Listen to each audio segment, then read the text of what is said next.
Welcome to a bonus episode of the Middle School AD podcast. I am your host, Thomas Frederickson. And today we sat down with Rich Barton, Carol Dozibrin, and Mike Ellson, who are the authors of the new book, Leadership with a Legacy in Education-Based Athletics. I hope that you are able to get better today by the discussion of the different lessons in the book and the different topics that we talk about that are within the book for athletic directors. But before we dive in, here's a word from our sponsors. This episode is sponsored by Gipper, the preferred sports graphics platform for ADs. Start creating professional-looking sports graphics today by starting a free trial. Middle School AD podcast listeners get 10% off any plan when you use code MSAD10 at Gipper.com. As an athletic administrator, you understand better than most how much support matters. Support for your coaches, support for your athletes, and support for your department are crucial to providing the best possible experience for every student. Snap Mobile is now your one-stop for all the tools you need to support your department. With our expanded suite of products, you can now raise money, open team stores, schedule and manage your facilities, and communicate with your athletes, parents, and stakeholders with the same level of care you've come to expect from Snap. Visit snapraise.com today to schedule a demo with your local Snap Mobile representative. Hometown Ticketing makes it fast and easy to buy tickets on your school's website or in the new Hometown Fan app. It's simple.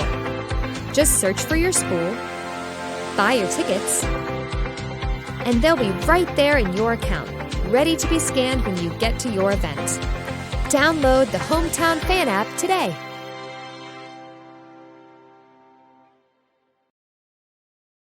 This is Game Time. Neptune Game Time creates a high-energy game day atmosphere that your players and fans will love. Every song in our database is 100% lyric safe, which means you can stop screening music for good. Game Time also provides custom messaging to help you promote your upcoming events, concessions, and event-specific announcements. And it gives you the opportunity to sell sponsorships on your station that will generate revenue for your athletic department. Amp up your game day with Game Time. Welcome to another episode of the Middle School AD podcast. Today we have a bonus episode. Joining me today is Rich Barton, who is the Assistant Director of the NIAAA, Carol Dozibrin, who is the Executive Director of the NHADA, and Mike Ellson, who is the Executive Director of the TIAAA. All three are certified Master Athletic Administrators and are authors of the newly released book, Leadership with a Legacy in Education-Based Athletics. Again, thank you all for all jumping on with us and talking with us today. Great to Thank be with you for having us. Thank you, Thomas. Yeah, but before we dive into the book, kind of go through each one of you and tell us a little about yourself, especially to the people listening that might not know who you are and kind of your journey in athletic administration. Well, you said alphabetical, so I'll start.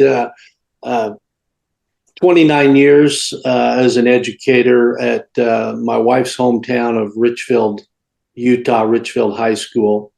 I spent my last 24 years there as a full-time assistant principal and athletic director. I actually, for 6 years, I was the boys basketball coach and those two roles at the same time. But just took the new position August 1st as the assistant director with the NIAAA, and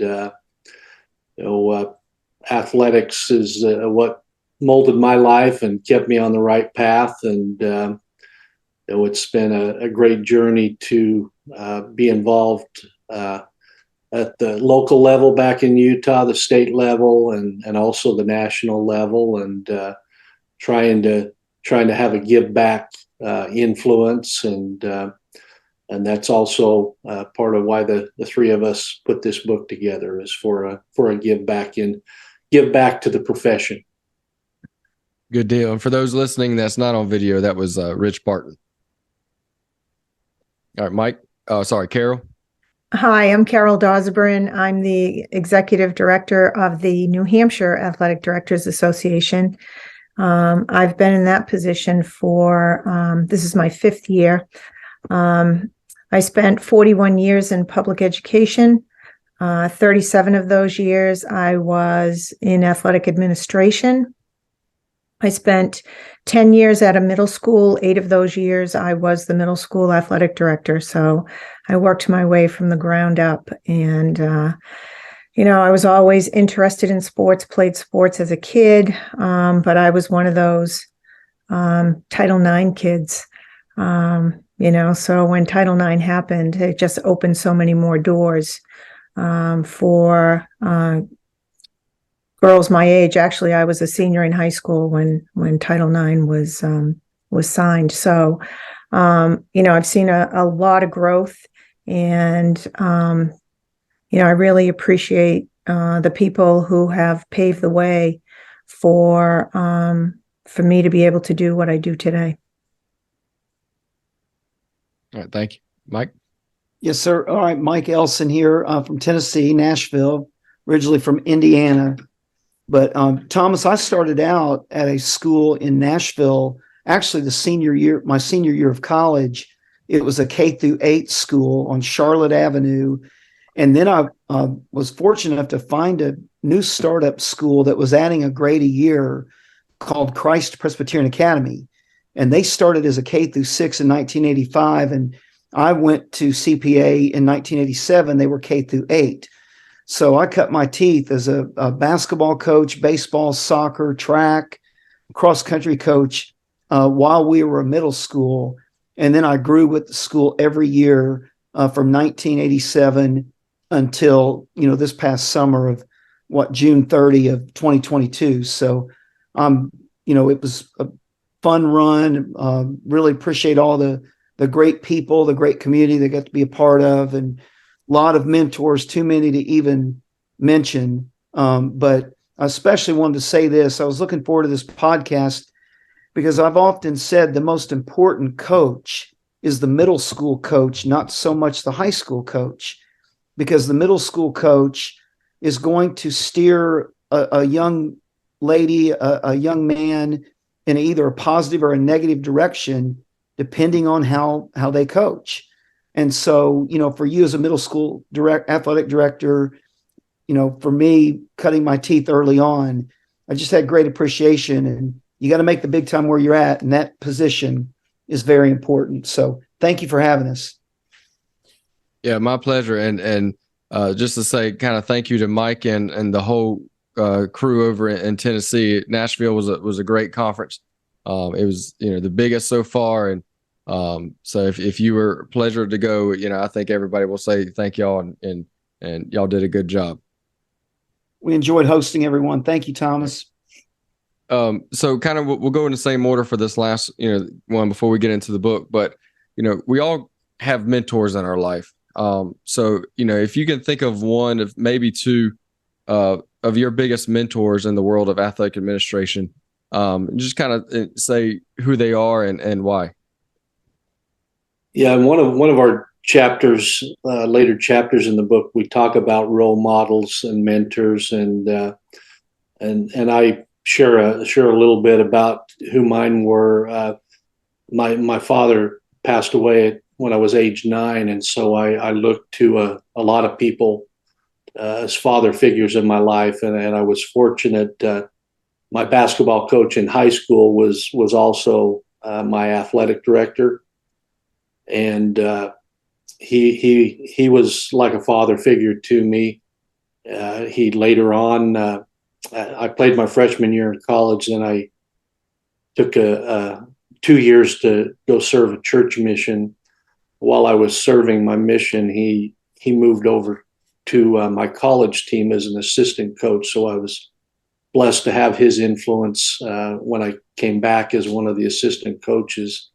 And also my assistant principal in high school, who was also the bishop of my church congregation.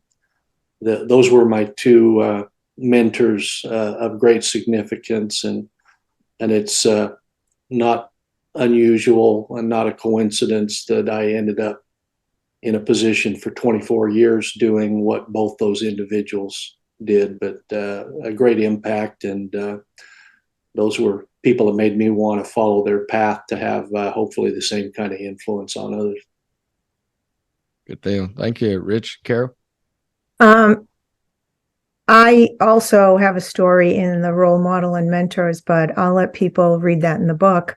But when you look at who were my mentors in the field of athletic administration, there's a couple of local people. Marty Brown and Bucky Tardif are two people that come to mind from New Hampshire. But I think in the NIAAA, I would have to first say Fred Balsamo from Connecticut. He had a conversation with me around the time that they were first starting leadership training courses. And he was asked to chair what was at the time 503 called citizenship, which has evolved to now 703 performance beyond the X's and O's. So, back in 1996, we started writing that course. And, if it wasn't for Fred, I certainly would not have been as involved probably in the NIAAA that I have been. And I also have to give a shout out to the late Jim Teff and our newly retired friend, Jim Watkins, who, just steadied that ship of leadership training. And, without those three people, again, leadership training wouldn't be where it is, but certainly I would not be sitting where I've been sitting over the past several years either. Yeah, that all like I said, all three of those are big names, especially in the leadership training. I'm new into the national teaching faculty and got to deal with a little bit of them. I can just say this: the couple of years I've been able to deal with those great people. So they're very, very good mentors. So Mike. Yeah, and I too have mentioned several folks in the mentor section, including my wife of nearly 40 years, the most authentic, real mentor that I've had. But I'll tell you a couple of people. One outside of the NIAAA would be Coach Don Meyer. And Coach Meyer won an ESPY about a decade ago. He passed away about 5 years ago. Buster Only of ESPN wrote a book about Coach Meyer called How Lucky Can You Be? And so I highly recommend that book. And Coach Meyer, just by his example, his work ethic, his passion for students, really set a great example. And as a young AD and young coach, I got to attend a lot of his clinics at Lipscomb here in Nashville, and it really had an impact on me. And then I would say from an NIAAA perspective, Mr. Frank Kovaleski, he was my high school athletic director in the early 80s at my high school at Newcastle. And I didn't know at the time, he just always seemed so professional. And he, in an unseen, unknown way, had an impact on me. And so all these years later, it's really cool to see the NIAAA honor his legacy through a professional development award. So those two stick out for me as far as this call is concerned. Yeah, good deal. Again, it's always fun to see the people that lead us. And a lot of times when you speak to people, especially that are heavily involved with the NIAAA or their state organizations, a lot of the same names keep popping up. So it's good stuff. So we're going to kind of jump into the book, and then maybe at the end, we'll kind of ask maybe one or two of the common questions here on this podcast. But the book is, let's see if I can show it, is the legacy of, or the leadership with the legacy in education-based athletics. So I'm just basically going to turn it over to y'all, and y'all kind of explain a little bit about the book, the contents, and why you think people should read this for professional development. Rich, we want to keep going in alphabetical order. We do everything in alphabetical order. Well, and I'll just tell you a little bit, Thomas, and your listeners, how it started. We were fortunate. We spent 2 years together, the three of us, along with 5 others, 2 years developing a leadership training course 716, partnering with parents, which is a much needed course for anybody in the trenches today. And that collaboration, we enjoyed it so much that we didn't want our collaboration to end as that course was rolled out in Denver for the first time. And in fact, when we did the last pilot to the state coordinators in September of just a little over a year ago, Mike called me before I got on my plane here in Indy and said, "What do you think about the possibility of collaborating on a book?" And of course, we immediately both said we need to involve Carol with this, and I threw out a possible title for the book, and then the three of us collaborated on various chapter titles, and we probably Zoomed an average of once a week or more for over a year, and it's just been really a fun opportunity. It's, at least for me, it's caused a lot of reflection on my 29-year career, and it's brought up a lot of great stories and experiences, and we believe in the power of story. I know when I read a book, that's what I retain the most, and so we have tried to involve a number of ADs throughout the country to share their stories and some choice experiences that they've had.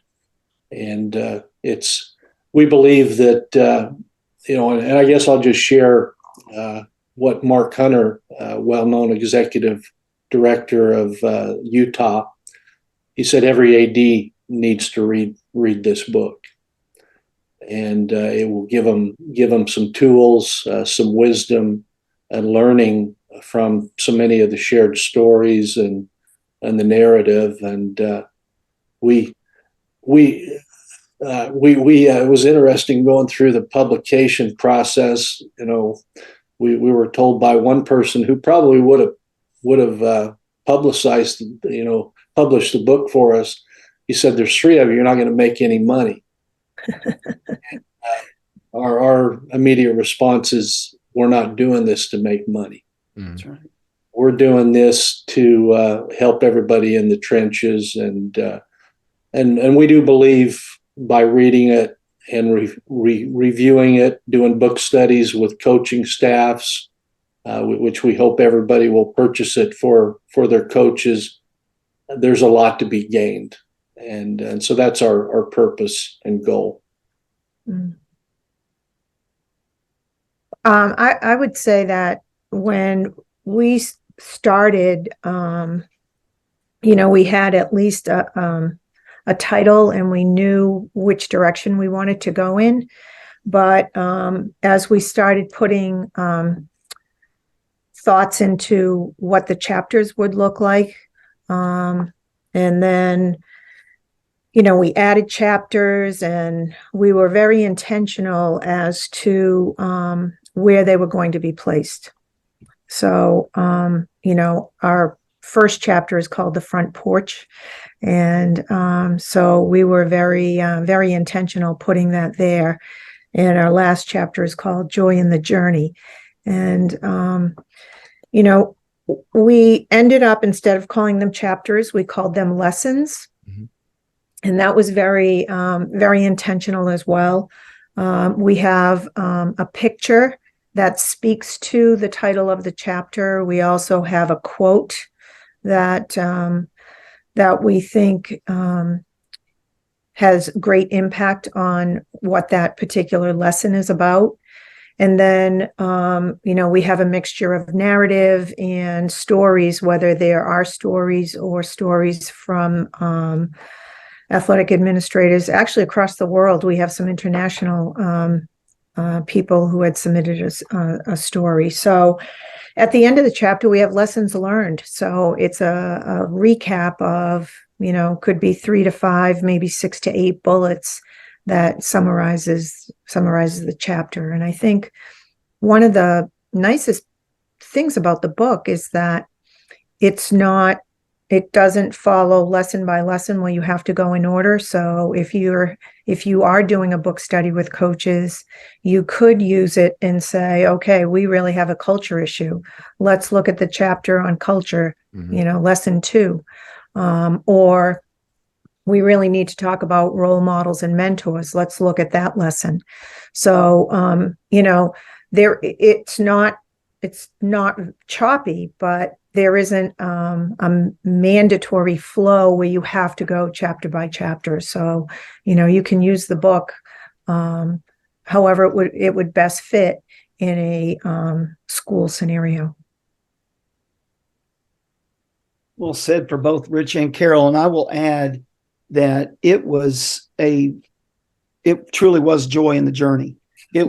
We looked forward to every Zoom call. We would spend 15 to 20 to 30 minutes before we, dug into the book, just talking about what was going on in our lives, what was going on in our states, from a personal or professional perspective.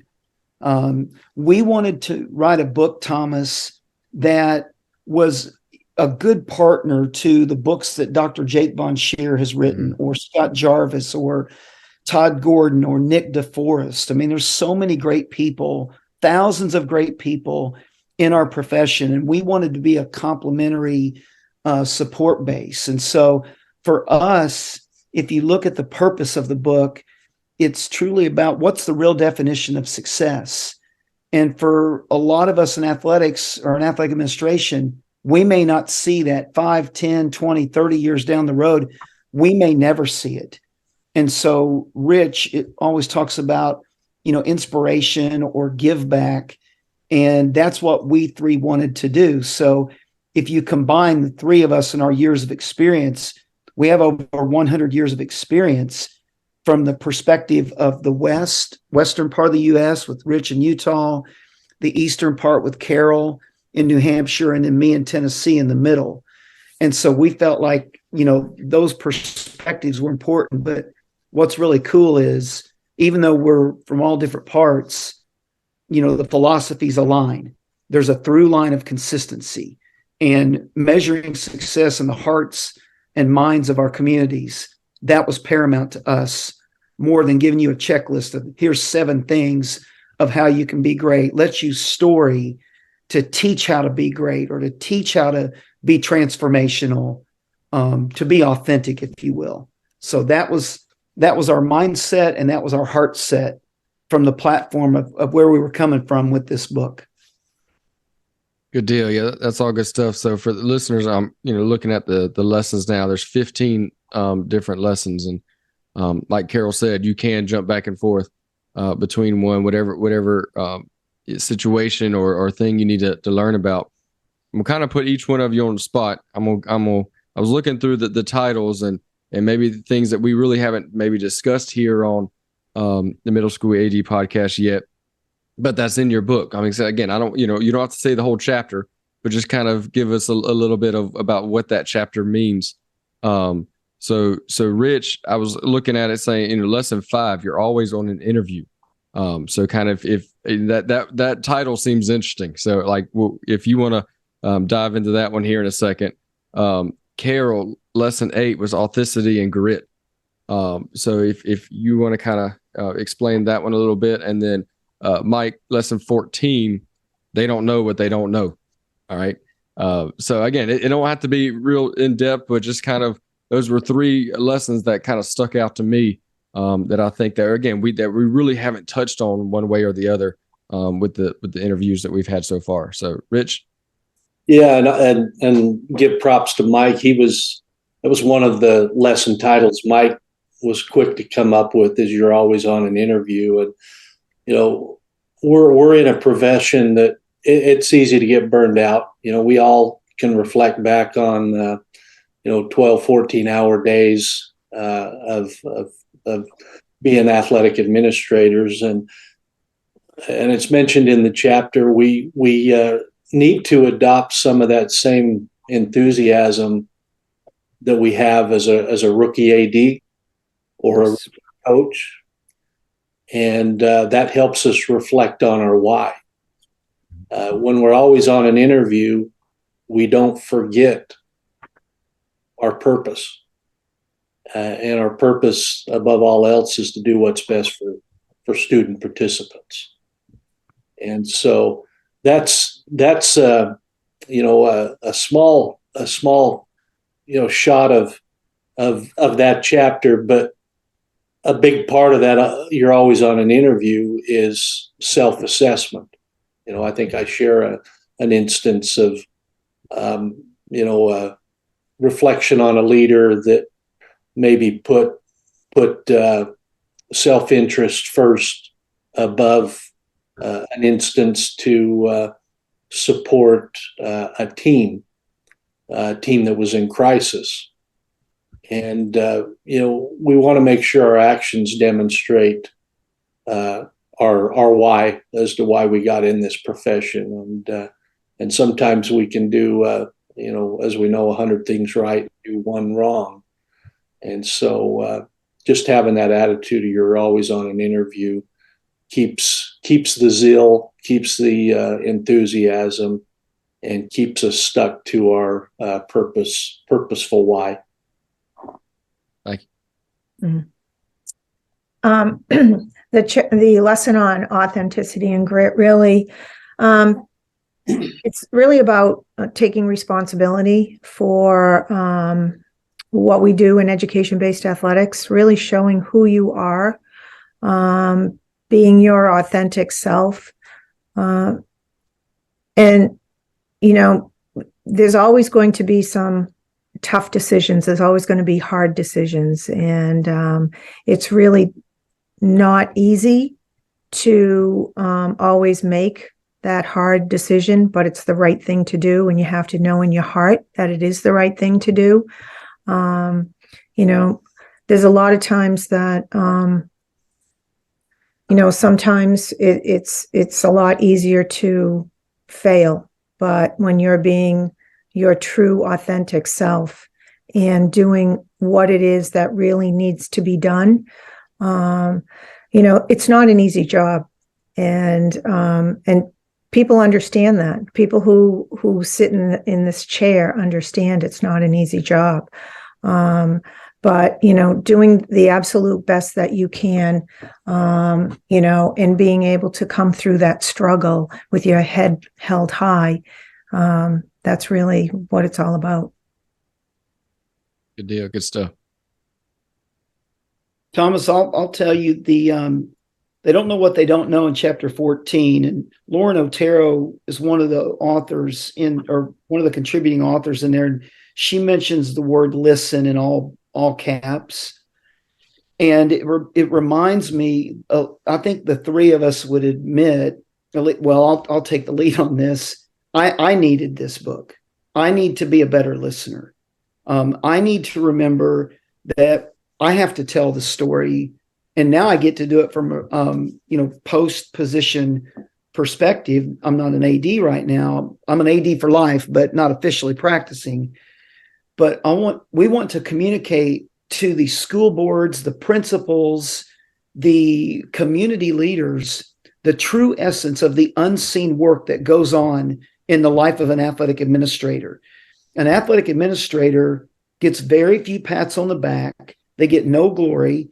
If you think about it, coaches, right or wrong, they've got the media, it has the microphone, and they're right there in their face doing post-game interviews or doing feature stories on the coach.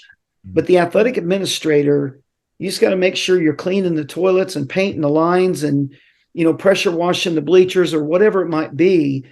And we three agreed, the superintendents, they truly don't know about that. And so one thing that inspired that chapter was Carol has built a PowerPoint for superintendents and principals to help them understand the ins and outs of what it means to be an athletic administrator.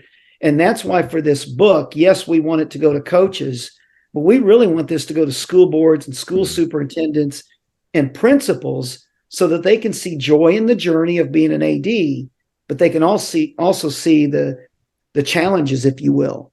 And I'll close with this. I had I met with a high-ranking government official here in Tennessee about a year and a half ago, before I spoke with Rich about writing the book. And I showed him a PowerPoint about the 14 legal duties of a coach and athletic director. And he stopped me and he's like, Mike, what they don't know, they don't know. And I'm like, what do you mean? He said, I've never seen this. I doubt the State Department of Education has ever seen this. And so that's a lot of where we were coming from with this particular chapter. And again, using the power of story to help pull out the ingredients that go into what it means to be an AD, the lower school, whatever it might be. Yeah, that's good stuff. Like I said, those 14 legal duties, like they for the people that see them for the first time, they're like, where do these come from? So it's very good. If you don't know the 14 legal duties, all you have to do is Google search it. You'll be able to find it. But it's if you're not putting that in your handbook and not showing that to your coaches, that'd be really one of the first things to do before you read this book is just kind of research those 14 legal duties and get that out there as soon as possible. If your coaches aren't getting sick of seeing it, you're not giving it to them enough. Yeah. That's right. Yeah, we all my coaches see it at our preseason coaches meeting that I have it up on a PowerPoint. I throw a legal duty into every monthly email, and so to kind of keep them rotating. There's not 14 months, but I try so sometimes it'll be doubled up, but so they get one each month. So kind of with this being more kind of focused on the middle school AD, like I said, we've had some great guests in discussions on here that could be beneficial for high school, in college or middle school. It doesn't matter which AD. A leader is a leader.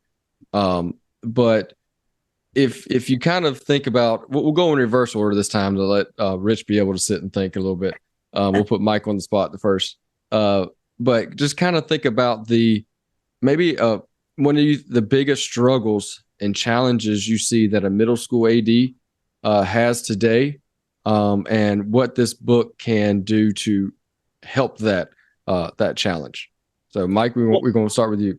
Sure, Thomas, and I'm glad you did, because page 81 in the book, I share a story as a young coach in the late 80s, a middle school baseball story where I was, it just shows the importance of having and watched Major League Baseball as a child in high school, college.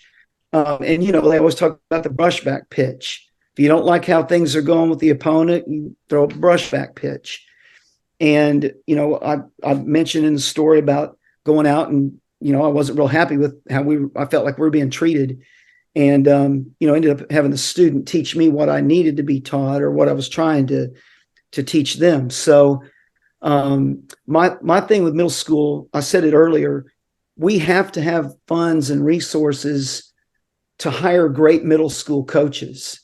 And a lot of times we just brush, if you're at a K through 12 or you're in a big high school focused community, you forget the middle school, and we can't do that. There's so much more valuable, arguably, than a high school coach. And the success of a middle school coach is not so much measured by how many games they win, but how well of a job they do in teaching the student athletes to love the game, to love what they're doing.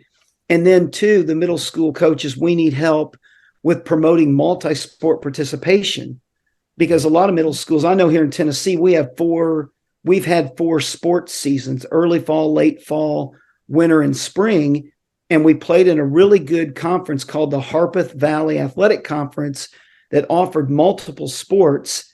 And the seasons were designed or built so that the students could participate in all 4 sports seasons, so that they could try to figure out by the time they get to high school, okay, I love 2 to 3 of these sports. Mm-hmm. And so middle school gives you an opportunity to try a lot of different things, but you've got to have administrative support, coaches who believe in supporting each other, and not just say, you're only going to play basketball or you're only going to play football or baseball.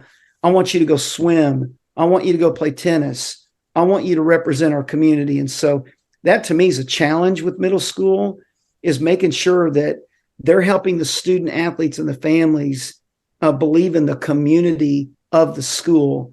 and supporting the big picture. Well said, Mike.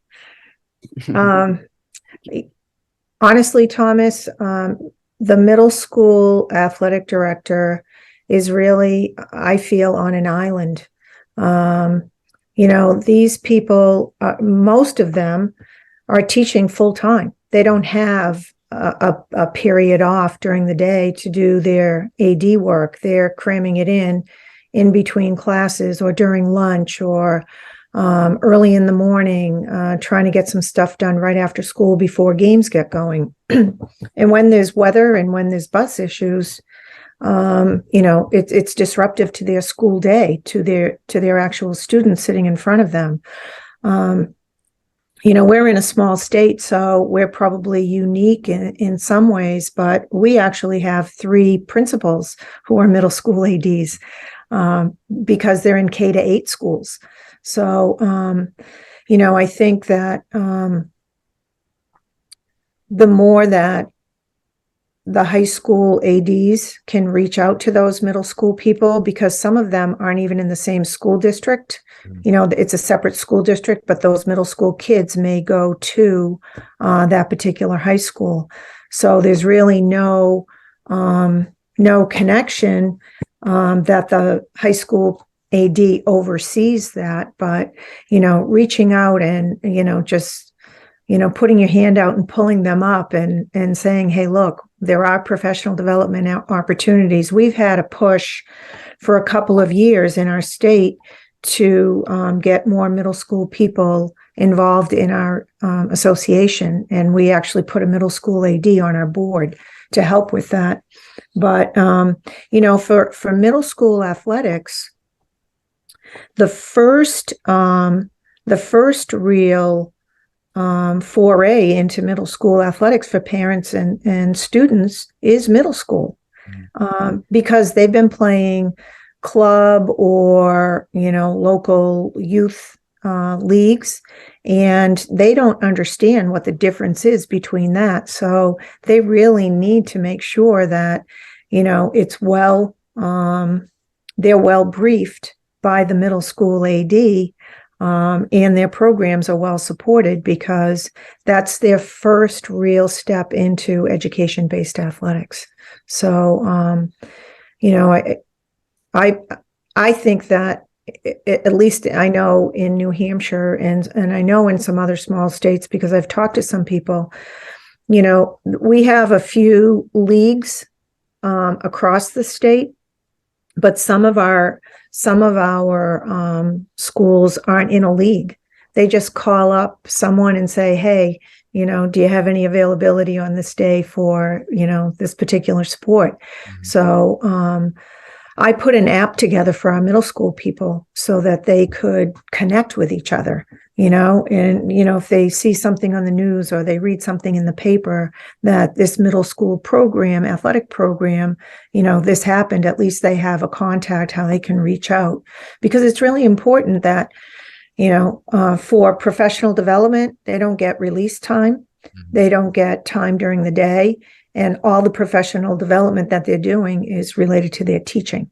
So it's really important that we get those people off the island, send those boats in and ship them to shore, and make sure that they have opportunities to collaborate with other people, get involved in the NIAAA, get involved in your state athletic association, take advantage of professional development opportunities. And the middle school AD emphasis has been strong at the NIAAA level, and it will continue to be strong. And I think it's one of the areas I personally believe that will contribute to the increased growth of our membership in the years ahead, the importance of that position. And the book, all of the lesson chapter titles have great benefit for the middle school athletic administrator. We all know that one of the reasons participants drop out, the number one reason, is because it's not fun. And a couple of those lesson titles, perspective and relationships. I think at the middle school level, the middle school AD especially can coach the coaches of the relationship piece. That relationship piece being strong keeps somebody in the game, because too often, especially at the club level and the super team level, some coaches, and especially dad coaches, they choose at that level who's going to be the high school stars, and too often they get it wrong, and that kid that could have developed and bloomed is doing something else during high school. And it can be a relationship and an instilled belief in a young woman or young man that keeps them striving. And we all know of examples collegiately and professionally that were some of those late bloomers. And it in most cases goes back to a relationship with somebody who believed in them, and also with perspective.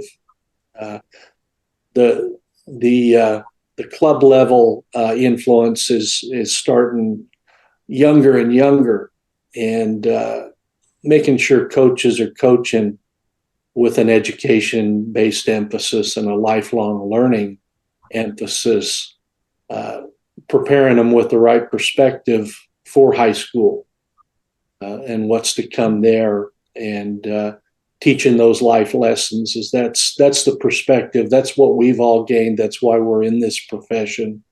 And that's a couple of those lesson chapter titles that I think will be even more special to the middle school AD, along with all the others being a benefit as well.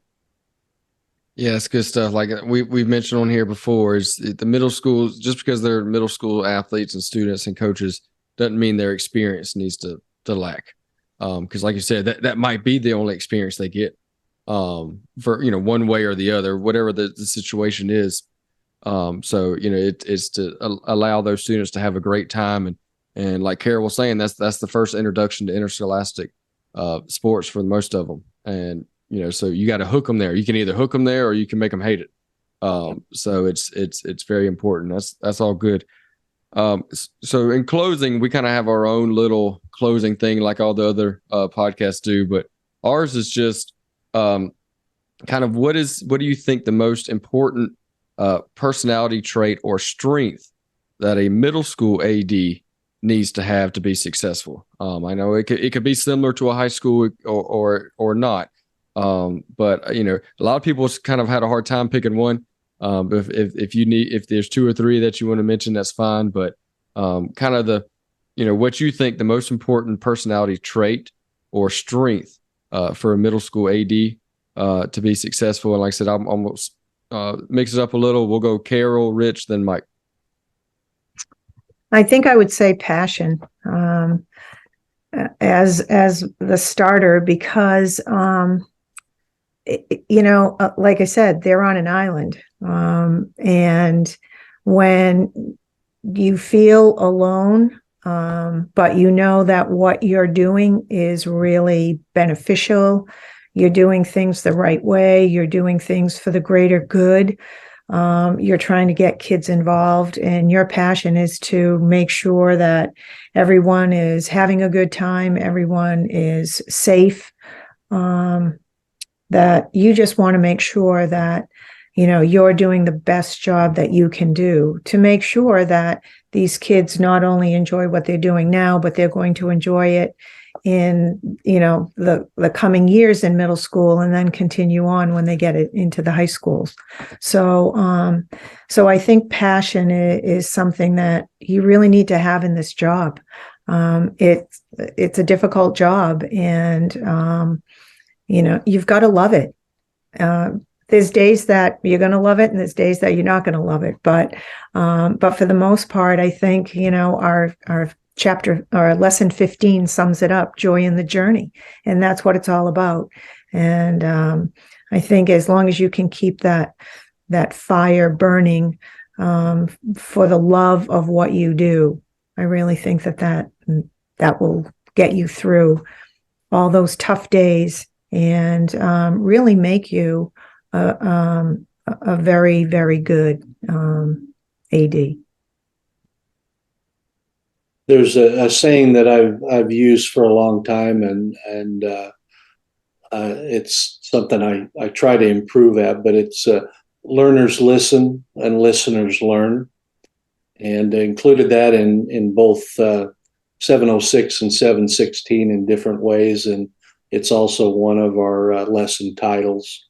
But I think any leader of positive influence is an outstanding listener, and when we listen, our lens widens in ways we never expected to, but it allows us to, I believe, lead with legacy, and we never get to a point where we shouldn't be good listeners. That should always be a priority, and if it is, we're operating with a lens that includes empathy. It includes looking for the best in others, learning from whoever is involved in our path, and we share some good examples in that lesson title of learning the hard way through listening, and some various other ones, but. I believe it's one of those things that we have to lead with legacy, and a trait that every AD should make as a top priority. Excellent points, Carol and Rich. And Thomas, I will add the word enthusiasm. And I heard it was described for me really well by a first grade teacher over 20 years ago. The last four letters of the word enthusiasm, IASM, I am sold myself.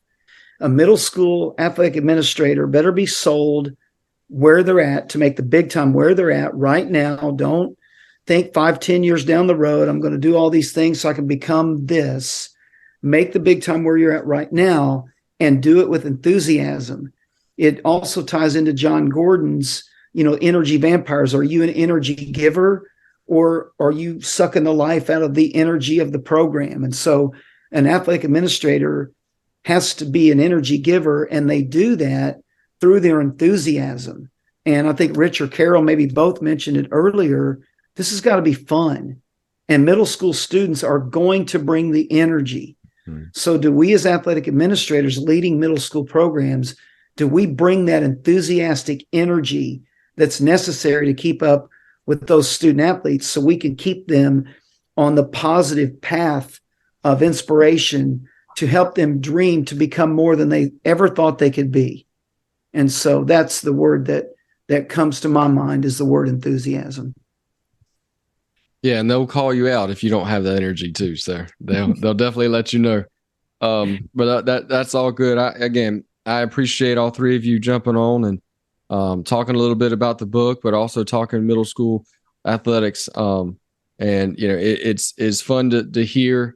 And like you said, hopefully it's encouraging to other middle school ADs out there that, some way or form or fashion, these three have been involved with the middle school athletic programs. So, you're very good stuff from today. And I think this is why they're executive directors and national staff and all of that. So, I appreciate it. So we'll kind of go back to alphabetical order before we close.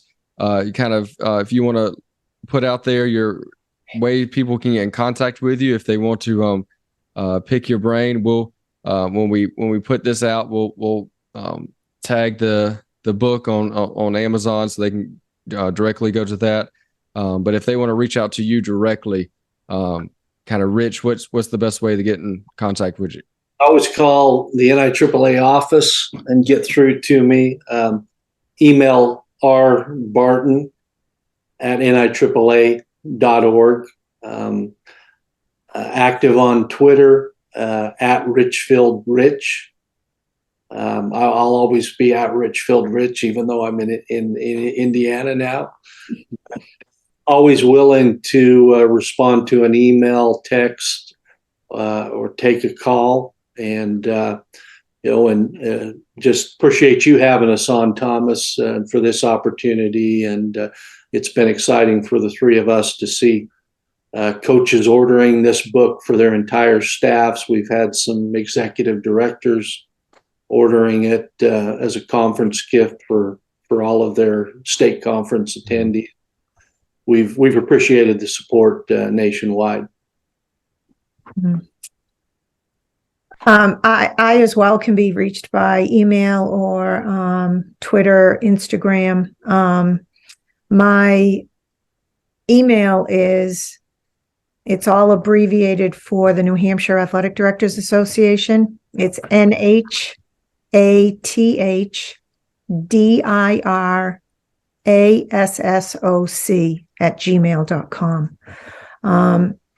The New Hampshire Athletic Directors Twitter is at NHATHDIRASSOC, and so is the Instagram. So I do have personal ones. I'm not sure what my personal C_DOZI is Twitter, and CDAWS55 is Instagram. So, but we do have a Twitter for the book and an Instagram for the book, and it's lead, LEAD, R, ship, legacy. There were too many letters for leadership, legacy, so we dropped the E, the second E in leader. Good deal. Thomas, I'll give you a couple. And number one, I love seeing your Final Forms red check logo, and I'm a proud consultant in Tennessee for Final Forms. And so with that, you can reach me at mike@finalforms.com.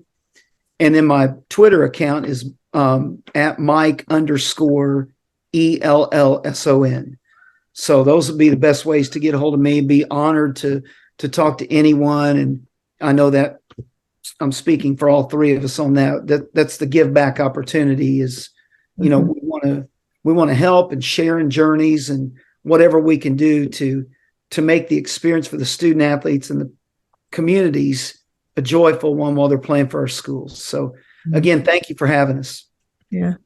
Thank you, Thomas. One of the best things about writing this book was the way that we had fun doing it. I know I did, but I know we all did collectively. We got to know each other so much better. We're such good friends now, to a point where I had to pin these two on my text messages because I was constantly scrolling through. So now they're pinned and I can just, but we communicate all the time, and it's really been a great ride, a real journey for us. And we're really grateful that you've taken the time to listen to our story. Thank you. Yeah, thank you. Like I said, I saw a good bit of Rich in Nashville for whatever reason. It seemed like every 10 minutes we were running into each other. But that's good. And I appreciate y'all wanting to jump on and talk to more the middle school ADs out there and let them know that there are resources. Carol, like you said, I think a bunch of the state organizations are starting to make a push for middle schools ADs to be involved with at least at their state conferences. And then the NIAAA has always had middle school certifications there, middle school classes, middle school workshops, different things like that. So it's great stuff. And again, great leaders for your states, but also for the national organization as a younger AD that aspires to kind of, eventually hopefully get in some of y'all's seats. I appreciate y'all sitting down and talking with us.